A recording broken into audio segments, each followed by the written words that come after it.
শুধু দর্শকবৃন্দ, প্রতি বছরের মতো এবারও আমরা ভবের হাটের অনুষ্ঠান শুরু করছি আপনাদেরকে একটি গল্প বলার জন্য। এই গল্পটা বোনা হয়েছে অনেকগুলো গানের মণিমুক্ত দিয়ে। তবে আজকের এই গল্পের ভেতরে আমাদের কিছু তত্ত্বকথা থাকবে। সেই তত্ত্বকথাগুলো আমি সময় সময় আপনাদেরকে জানিয়ে দেব। আজকে যে শিল্পীর, যেই লোকগানের শিল্পীর কাজ এবং জীবনকে আমরা উদযাপন করার জন্য ভবের হাটের সিজন 10কে সাজিয়েছি, তার নাম রাধারমণ দত্ত। প্রথমেই আমাদের একটি ছোট্ট কোলাজ, এটাকে অভিনয় বলতে পারেন অথবা একটি পরিবেশনও বলতে পারেন। প্রখ্যাত নির্দেশক রাজন নন্দীর নির্দেশনায় আমরা পরিবেশন করছি একটি ছোট্ট কোলাজ রাধারমণ দত্তের জীবন এবং গান নিয়ে।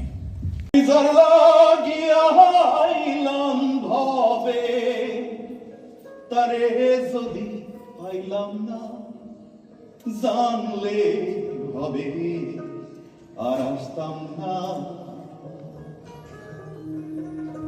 সব হারাইয়া যখন আমি শূন্যের দিকে চাইলাম, দেখলাম ওই নক্ষত্রগুলো আমার মতো একা,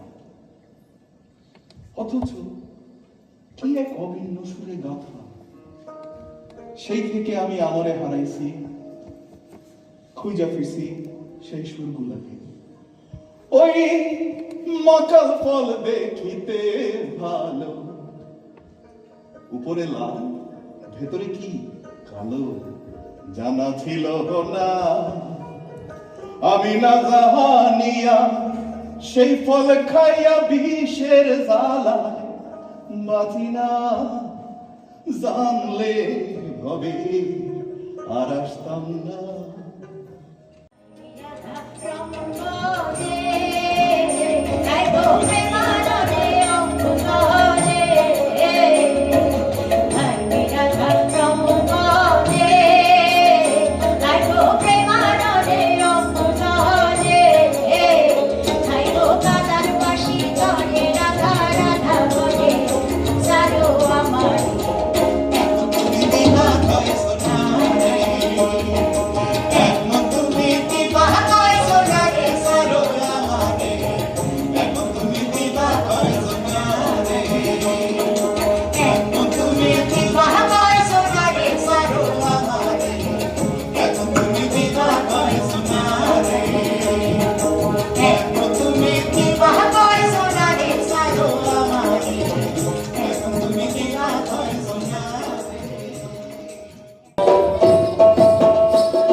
ডান দিকে তবলায় বসে আছেন অভিজিৎ দান।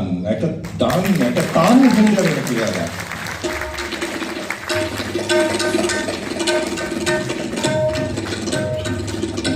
তবলা কিন্তু বললো দান দান দান দান দান। তার পাশে বসে আছেন রাধারমন দত্ত, মানে রাধারমন দত্তের চরিত্রে যিনি অভিনয় করেছেন আমাদের বনফুল বড়ুয়া।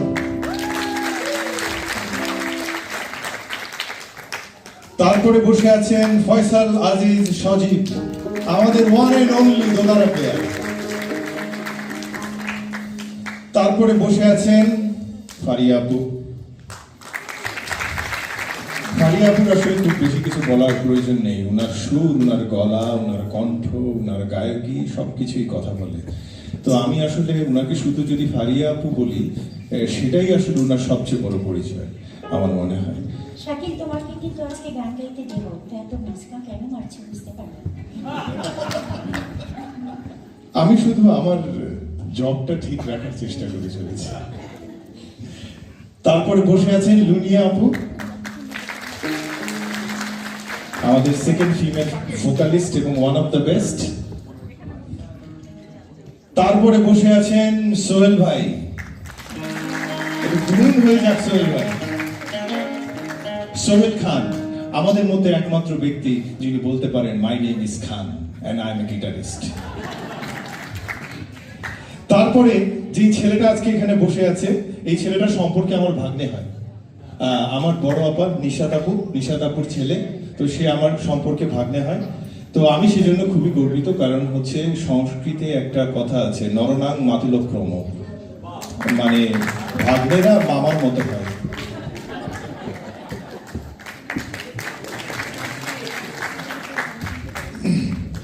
তারপরে আমার বাঁ পাশে এখানে বসে আছেন তাপস কুমার কর। একটু ধুন হয়ে যাক আজকের পারকুশন, ঢোল, অক্টোপ্যাড, আজকে যত ধরনের ধামাকা হবে সবকিছু তাপস দেয়।